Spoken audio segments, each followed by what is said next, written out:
The Invisible Killer Nurse. Ward B6. It was nearly 9 p.m.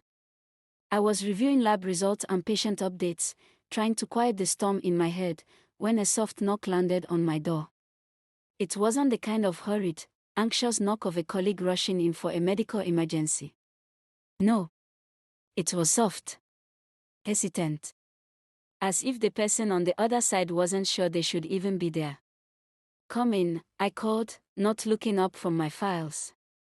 The door creaked open, and my eyes lifted. There she stood, Auntie Ivy. Emilia's mother. Still elegant in her tailored dress and pearls, but tonight she looked worn. Weighed down. Her steps were slow. Her smile was faint, almost forced. "Auntie." I stood up immediately. "What brings you here? At this hour?" She walked in quietly and sat on the visitor's chair across from me. I could see something was deeply troubling her. "I'm sorry for the late visit," she said softly. I couldn't sleep without speaking to you." My heart raced. I wasn't ready for this. "Is something wrong?" I asked. She sighed deeply, wringing her fingers nervously. "Nathaniel, I know you're angry, hurt, confused. And I understand. But there's something I've never told anyone. I think you need to know." She looked up at me with tired eyes. "Emilia is not our biological daughter." My mouth opened slightly, but no words came out. "We adopted her many years ago. And I'm only telling you now because I can't bear to lose her to a world that doesn't understand her pain." She stared into space, her voice trembling. Flashback, Auntie Ivy's story. "After our marriage, I couldn't have children.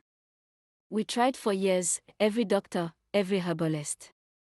Eventually, it became clear the issue wasn't me. It was my husband. He was unable to get a woman pregnant. We kept it private. My family, the church, society, all kept pressuring me.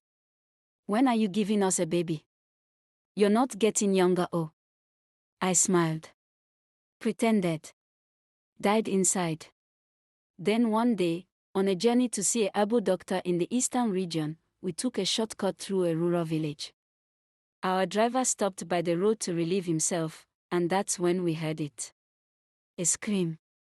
Not loud, not long, just enough to freeze your blood. My husband ran toward the bushes. I followed, not knowing what we were walking into. And there she was. A little girl, not older than 10. Shirt torn. Legs scraped. She sat in the dirt, trembling. Crying silently. A young ran off into the woods, zipping up his trousers as he vanished. She was raped. She didn't move when we came closer. She didn't look at us. Just stared ahead, like her soul had already left her body. We rushed her to a small clinic. Paid for her treatment. Bathed her. Fed her. For days, she didn't speak. When she finally did, all she said was, "My name is Emilia." Her parents were gone, burned in a fire in their wooden home. She'd been begging on the street ever since. That night, I told my husband, "This is our child. This is the baby we've been praying for." He didn't argue. Back in the present, I sat quietly, completely still. Auntie Ivy looked at me, her voice cracking. It took her years to talk to anyone. She wouldn't even look us in the eyes.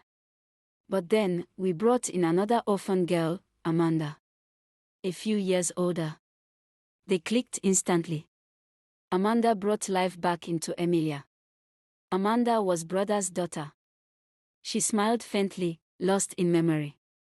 They did everything together. They became sisters in every way. For a few years, we were truly a happy family. Until Amanda got sick. My heart sank. Acute meningitis. One night she was fine, the next she had a fever. By the next morning, she was gone. Tears welled up in Auntie Ivy's eyes. Emilia didn't scream.